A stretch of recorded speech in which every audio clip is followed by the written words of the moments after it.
So this is Pafcic TV from the 15th Pan-African course in Interventional Cardiology. I'm Dr. Hatem ALOUI. I am pleased to be joined by the eminent Professor Faycel JARRAYA, who is a well-known Tunisian nephrologist.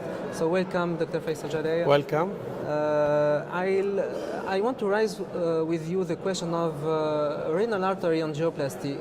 Is there still a place for angioplasty of renal artery stenosis in case of hypertension or secondary hypertension?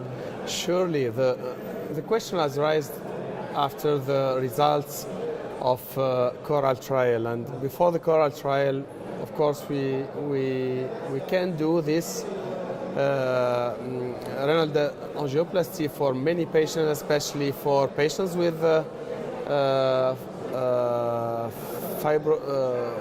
fibrodysplasia, renal artery stenosis, but also for many patients with renal artery stenosis due to atherosclerosis.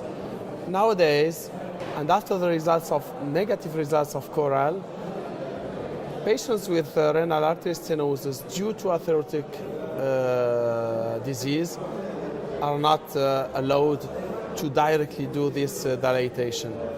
So nowadays we can say that renal artery angioplasty can be done only for patients with, of course, renal artery stenosis and hypertension, and even resistant hypertension, or patient with flash edema regarding to cardiac insufficiency, or patients with acute renal failure due to the use of ACE inhibitors, but which is reversible after the withdrawal of the ACE inhibitors. So for these three kinds of patients, renal angioplasty can be done and can have, not necessarily, but can have a good results. Otherwise, if you see any patients with renal artery stenosis due to atherosclerotic renal disease, for this patient we will not directly do the renal denervation because of the lesion. But we have to think that after this lesion we have a small renal artery, and this old renal artery can be altered, or can be, if I can say, not stenosed, but with the antimal proliferation, we can have like stenosis of these arteries. So if we only directly dilate the renal artery, the major renal artery, we can't have a good results on small renal artery because of the antimal and the antimal stenosis, if I can say. So I think nowadays we can be sure, if we see bilateral renal artery stenosis, in this case we do dilatation, especially for one, because otherwise, if for these patients we need of course ACE or ARBs, and if you put ACE or ARBs you will have acute renal failure. So for this patient it is an indication.